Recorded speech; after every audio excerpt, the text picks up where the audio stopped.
주중 점심 125,000원. 배는 채워야지 하고 우동하고 따로 튀겨주는 새우튀김 섞어가지고 튀김 우동 만들어 먹었습니다.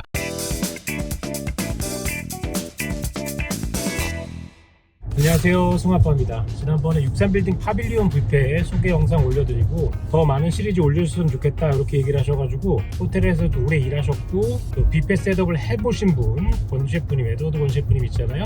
몇 군데를 알려주셨어요. 오늘 가는 곳은 이제 라세느입니다. 라세느는 롯데 호텔에서 운영하고 있는 뷔페 브랜드고요. 서울에 두 군데가 있습니다. 명동에 있는 소공동 롯데호텔과 잠실에 있는 롯데호텔 월드 두 곳에서 운영하고 있고요. 제가 오늘 가보는 곳은 롯데호텔 월드에 있는 라세느입니다. 권 셰프님 같은 경우는 뷔페 세팅이 굉장히 화려한 곳을 좋아하세요. 특히 이제 엘리베이션이라 그래가지고 음식을 그냥 평평한 평지에다가 두는 게 아니라 1층, 2층, 3층으로 이렇게 계단 지어가지고 세팅해 놓아가지고 화려하고 멋들어짐을 강조하시는 분이기 때문에 과연 그런 마음에 들어가지고 추천해 주신 곳인지, 저도 이제 라세는 한 번도 가본 적이 없기 때문에 오늘 한번 가가지고 음식 가짓수 몇 개나 되는지 쭉 알려드리고 먹어보면서 특이한 음식들이 있는지 확인해보고 공유해드리도록 하겠습니다. 같이 가시죠.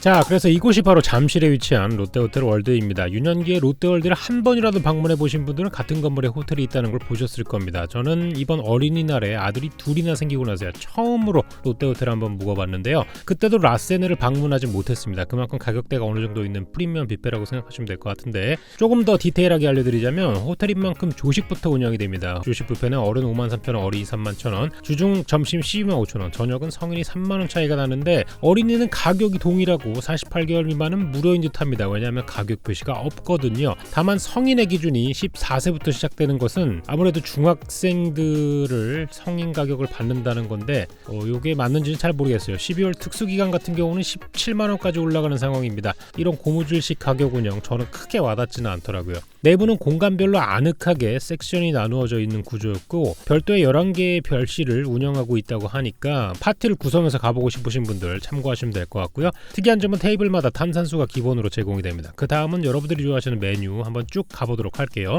크림 달팽이 요리, 꼬리찜, 동충하쪽, 감태 전복죽, 호박죽, 동충하쪽, 게살 스프, 트러플 양송이 스프, 미니 햄버거 스테이크, 치킨 커리 앤 난, 새우튀김, 고구마 튀김, 오이고추 튀김, 새우볼 튀김, 벤다시 칠리 소스, 우동 섹션, 깐풍장어, 펄보채, 치자 에센스, 대구 탕수호, 소고기 흑후추 볶음, 짜사이, 오이피클 고수, 오트밀 크림 새우, 엑소, 해산물 볶음밥, 훈제오리, 해선장, 생선찜, 고기만두, 새우 샤오마이, 새우 하오카오, 얌 코코넛 딤섬, 홍게찜, 홍초, 간장, 전복 버터구이, 새우구이, 칠리 소스, 마르게리타 피자, 꿀, 꽈뚜로 치즈 피자, 파마산 치즈, 감텔 게뜨린 크림, 리가토니 파스타, 겨자 소스, 로스트비프, 스테이크 소스, 야채구이, 불도장, 토마토구이, 레드와인, 콤포트, 양파구이, 마늘, 은행구이, 양갈비구이, 겨자 소스, 민트 소스, 쯔란, 블루베리 치즈케이크, 초콜릿 코코넛 타르트, 쿠키, 오페라 케이크, 까눌라, 라임 타르트, 에클레어, 블랙포레스트 케이크, 초코무스 케이크, 과일 생크림 케이크, 딸기 무스 케이크, 레드벨벳 케이크, 아이스크림 섹션, 치즈 퐁듀, 과일꼬치, 고구마 바탕, 견과류 모듬, 딸기잼, 사과잼, 꿀, 스콘, 브리오슈, 버터, 바게트, 양파 소프트롤, 모주고 먹물 소프트롤, 플레인 소프트롤 엄청 많네요. 수박, 파인애플, 딸기, 샤인머스켓, 자몽, 치즈햄, 모둠 까나페, 피클이 엄청나게 많았습니다. 엑스트라 버진 올리브오일, 레드와인 식초, 아세토 발사미코티 모데나는 제품이고요. 트러플, 이탈리안 드레싱, 갈릭허브 드레싱, 흑임자 드레싱, 양상추 미니콥스, 발사믹 드레싱, 파인애플 드레싱, 요거트 드레싱 같은 게 있는데 대부분 어디에서 다 먹었던 그런 맛입니다. 라디치오, 로즈케일, 크루통, 파마산 치즈, 베이컨찹, 시저 드레싱, 가리비 샐러드, 아스파라거스, 단호박 샐러드, 어육 샐러드, 토마토 샐러드, 커리 새우 샐러드, 버섯 샐러드, 생강초절임, 매실장아찌, 락교, 계란말이, 새우초밥, 참치초밥, 한치초밥, 레몬 쿨하게, 금귤, 레몬 해파리, 연어의 도미에, 참치에, 진거미 새우, 북방죽에, 방어에, 도미, 다다끼, 초장, 와사비, 간장, 훈제연어와 각종 양념, 간장 양념밥, 영양밥, 쌀밥, 마샐러드, 김치, 참나물 무침, 더덕무침, 죽순장아찌, 잡채, 청알젓갈, 양념창 젓갈,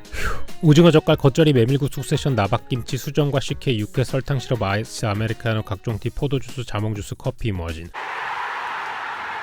그리고 보통 뷔페는 가짓수는 메인 요리만 세는 게 아니라 곁들여지는 곁들임까지 다 각각 세워서 홍보합니다. 제가 방금 전에 훈제연어랑 곁들임 양념 7종이 있다면 보통 8가지 요리가 있습니다. 이렇게 안내가 됩니다. 자, 음식들 좀 먹어보도록 할게요.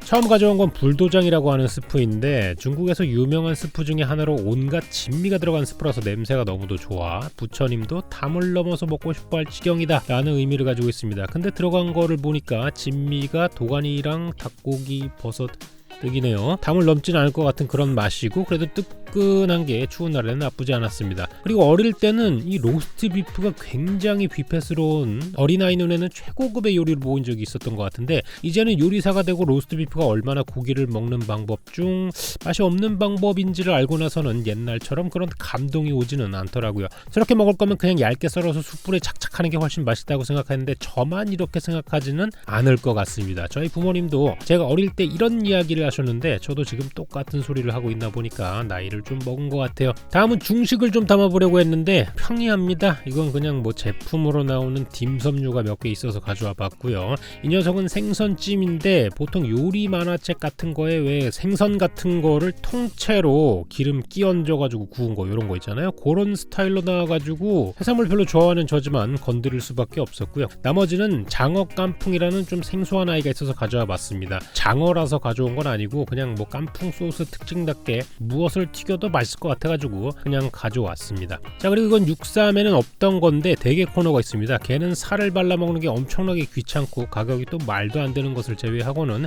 막상 먹기 시작하면은 맛이 있는 편이에요. 살도 상당히 많더라고요. 그래서 다들 엄청나게 집어가시는 것 같았고요. 그 외에도 전복을 통으로 버터 구이한 녀석이라던가 새우를 구워놓은 것이라던가 있으니까 해산물 좋아하시는 분이라면 충분히 메리트가 있는 뷔페가 아닌가 싶습니다. 그리고 나머지는 별로 마음에 드는 게 없어가지고 그냥 배는 채워야지 하고 우동하고 따로 튀겨주는 새우튀김 섞어가지고 튀김 우동 만들어 먹었습니다. 라사네 같은 경우에는 탄수화물 비중이 그렇게 높지 않은 것 같고요. 김밥을 좀 찾아볼 수 없는 점이 아쉬웠고 물론 초밥 같은 건 있었지만 저는 이제 김밥 먹는 굉장히 초딩 같은 입맛이기 때문에 그런 게 없었고 볶음밥이 그렇게 많지가 않았다. 그래서 밥 대신 빵이나 먹자 해서 난을 가져와서 인도커리랑 같이 먹어봤는데 요즘 인도커리 제품들 굉장히 좋은 게 나오는 것에 반해가지고 그렇게 맛이 특이하지는 않았던 것 같습니다. 마지막으로 디저트 같은 경우에도 굉장히 클래식한 디저트들만 있어가지고 눈에 띄는 게 없었기에 그냥 무난한 딸기 생크림 케이크 가져왔습니다. 보통 일본에는 얘를 이치고 쇼트라고 해가지고 딸기 생크림 케이크가 굉장히 연말스러운 음식인데 아무래도 그것도 여기에 주력인가 같은 느낌이 들었고요.